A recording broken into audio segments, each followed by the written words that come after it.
We've got lots of great action, and coming this week, it's week number 2. No one plays the same opponent more than once. And so we're going to start covering some of the upcoming matches we have, Ben, don't we? Don't we have some great matches coming up? Yeah, we've got a lot of great matches coming up. One of the good ones from today, Morrow versus Huck. Unfortunately, not going to be played today as there are some administrative issues surrounding that match. But Zenio Naniwa, that's one that Kevin's going to speak to later on in the show as well. But the game I'm most excited to happens on Friday. It's Beastie versus Violet. Former teammates, strong Serbian Terran player against the formerly Team Empire Violet, now Team Azubu Violet. And a little bit of your former teammate as well, man. Yeah, Beastie was in the house with me living for the past 3 months. He left fairly recently. He was living with me when he qualified for Season 4 of the North American Solo. At the time, he was Mr. Beastie QT. That's right, Mr. Beastie QT. Mr. Team Mr. Yeah, I'm really looking forward to this series as well. I think Beastie's gotten a lot better since he started locking down. And I think he's got a lot to prove. A lot of people don't know too much about him compared to like Cass and Happy. But I think Beastie will impress a lot of people. I really hope so. The one thing that really sort of the thing we're not so sure about is the fact that he's back in Europe now. So Beastie's a player that's always struggled when he plays with a little bit of delay. And I really want to see the best Beastie possible because I do think that he's a top foreign player. But he's going to be playing from Serbia. So exactly, good point there, Ben. Being in Europe is not necessarily a huge disadvantage because every now and then you still play one game on European server as well. But Serbian internet is nothing compared to the internet of countries like Sweden, Germany. Even Holland has pretty good internet. And to BC's credit, too, you know, I played against Alive, who is a top-class player, if you guys don't know already. I think everybody knows. I think everybody knows. But it felt manageable. And I was playing on Korean server with some sort of lag. I played BC Cutie probably 8 to 10 games in a row, and I lost every single one of them. He's one of the only people in the world that I actually feel like just can do more stuff than me. He can macro at the same time as micro, and it's just overwhelming. It's to the point where I know he's outclassed me completely. I can't keep up with him, and I'm looking forward to see him against, of course, Violet. I don't want to we can't not write off disregard Violet. him. He's just a monster. One of the best Zergs in the world. That's just the fact of the matter. He is one of the top Zergs on the planet. Some of the most impressive results, some of the most consistent results. That's why he's here in our league. Now, I do know they used to practice together a lot. And in practice, Beastie very often beat Violet. I think Violet's one of those players that you always are kind of critical on people that have super high APM, but Violet is one of the only people, him and I think DRG, that can actually use that APM right. And I think that's something that's so powerful. Actually, I'm doing a top 10 with him, and he's included, just showing like he peaked at maybe 500 APM, and he was able to efficiently use him. Yeah, he was microing. You guys remember he was microing queens back home, transfusing constantly, and at the same time across the whole field throwing down not transfuses, infested Terrans and fumbles. It was crazy. Huge attack. It was a great series. That was actually against Lowly. Very impressive series. The Belarusian falling to Violet, unfortunately, but still a couple of great games.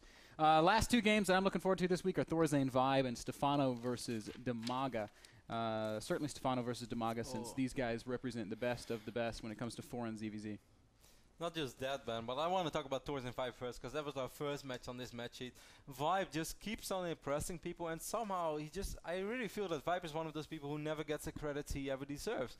Like, how much more money does this guy have to win, or how much more consistent does he have to be in team leagues or in one-on-one competitions to actually get a lot of people on his stream? And yes, of course, it's about entertainment as well. But at the end of the day, we all love StarCraft, and don't we like to see high-level StarCraft? And if anything, Vibe is really a player who shows you that consistently, yet just people overlook him. Yeah, it's really weird, man, but maybe this is a good time to segue into one of our other little things we're talking about today. Vibe, a member of Team Root.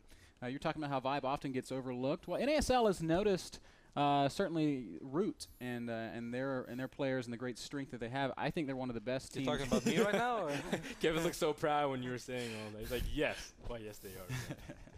They don't have a single weak link. But Ben, just be honest. You've always seen the true potential in me. Yeah, you're right, Kev. You're right. After they picked up RotterdaM, I knew for a fact that we had to reach out to Team Root and see if we could do something special with them. Root hosts their Battle Royales fairly regularly. Well, NASL has invited Root to come have one of those Battle Royales here in Rancho Cucamonga, California. September 29th, our first Sunday showdown of the new season. Team Root's going to be out here playing Heart of the Swarm. So that's something really cool. So September 29th, for all of our subscribers, you can tune in and see one of the first really big Heart of the Swarm show matches. We're giving away a ton of money. I think $2,000 to first place, $1,000 to second place, and $500 to third and fourth place. 4 members of Team Root will be out. Correct. And it's going to be, I think, safe to say the best members of Team Root. And it's going to be awesome. And actually, like, guys, I mean, normally I would be playing if we're talking about the best members, but since obviously we don't want to have a conflict of interest over here, so I won't be playing in that one. But no, it's going to be so much fun, Ben. I really look forward to that. So, guys, keep that weekend free in your agenda. 29th of September. It's going to be a ton of fun. I can imagine Kevin casting his own games in the Battle Royale, only focusing on his part of the map, and be like, and here comes the Oracle Storm Drop from RotterdaM. Passes it over to Bitter. He's like, so what is the Zerg doing right now, Bitter? So, Ben, what good things do you think RotterdaM's doing? Oh, yeah. So lots of new things unveiling. We also have a new player that's going to be in the league, Andre. Would you like to talk a little bit about that? For those of you that didn't know already, we said it last week. Puzzle couldn't come to our first match because of personal issues. Well, it's very unfortunate to actually say this. Puzzle had to drop out. There's no real easy way to say that. He's been battling some serious illness. He's got a very severe case of pneumonia. Also dropping out of the GSL. Yes. So I mean, it's really sad. So please go tweet at him. Go show your support. Yeah. Because it's a time where we just lost, I think, a very big pro gamer in the StarCraft Brood War scene. Of course, that would be a huge travesty if that happened in the StarCraft 2 scene. But let's talk about who's replacing him right now. Yeah, that's right. It's just week 1 of North American Star League. If we were 3-4 weeks in, it would probably mean that he just has to forfeit the rest of the way. But because we've got 8 weeks unplayed, we decided to invite the highest ranked Protoss player on our leaderboard on the ranking sheet that we've used to invite folks into the North American Star League, and that player is Oz of Team Fnatic. So he's going to be coming in as a replacement for Puzzle. So Oz fans rejoice. I know he's a very exciting player with some pretty unique builds. Yep. He will be playing these next 8 weeks in Puzzle's place. Yeah, I'm really excited to see Oz. Actually one of my favorite Korean players as well. Really sad, of course, to see Puzzle go, certainly after the great season he displayed us last season, which was our first season, and I think Puzzle's first season as well. But yeah. We can only focus on the good things, Ben, and if we're going to have to focus on good things, I think Oz is a pretty good thing to focus on. Yeah. And we know I'm sorry to cut you off. Go ahead. No. I think Oz is one of my favorite Protoss players, not just for innovation, but I just love what he offers to the table. Oz performs pretty well, and his first match, for those of you who are watching, will be against Galaxy in Division number 3 later this week. I was just going to say only the cream of the crop come out from Fnatic. That is definitely for sure. We have players like Lucifron, Sen, RotterdaM, Gretorp. Is it Gretorp or is it Gretorp? Gretorp. Gretorp. So I'm only looking for the very best. Our final little piece of news today before we pass it back to the main broadcast is Heart of the Swarm beta invites. I was talking to some of my friends at Blizzard over the weekend, and I said, hey, guys, it'd be really cool if I could get some people into the beta. And they said, for you, Ben, for you, I'll let you invite 25 new players into the beta. So, can I have one? You already have one. I want another, man. No. I want the power that you have. I'm reserving one for the NASL sound guy. But the other 24 are for people that take part in our chat, that come out for Subscriber Saturdays, and also for people that submit content ideas to for me, for Eyes on the Community. That's Ben at NASL.tv, or to any of the casters here, Dan, Gretorp, RotterdaM at NASL.tv. If you have cool content ideas that you would like to see these guys cover, send it to us. And if we use your piece, we will get you invited into the beta. Yes. And that's all. It's just a way to reward subscribers, guys. Now, this is just another thing that we add on top.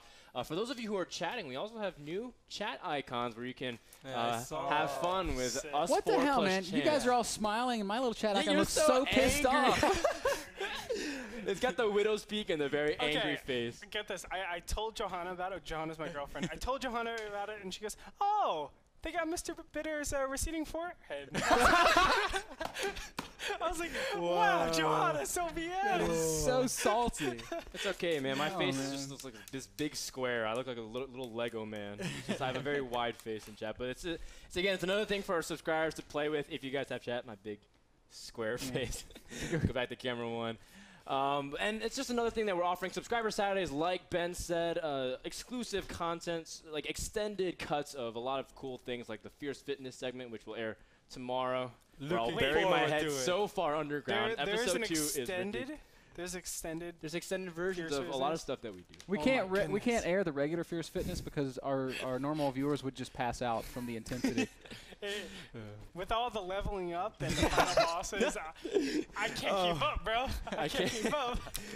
That's all coming to you guys, but of course our subscribers are the people we put in the priority. Pick up yours at NASL.tv. Thank you so much, Ben and Kevin, for joining us tonight. Thank you, Dan and Andre, and I can't wait to hear y'all's broadcast. So we're done, folks. Back to those guys. All right.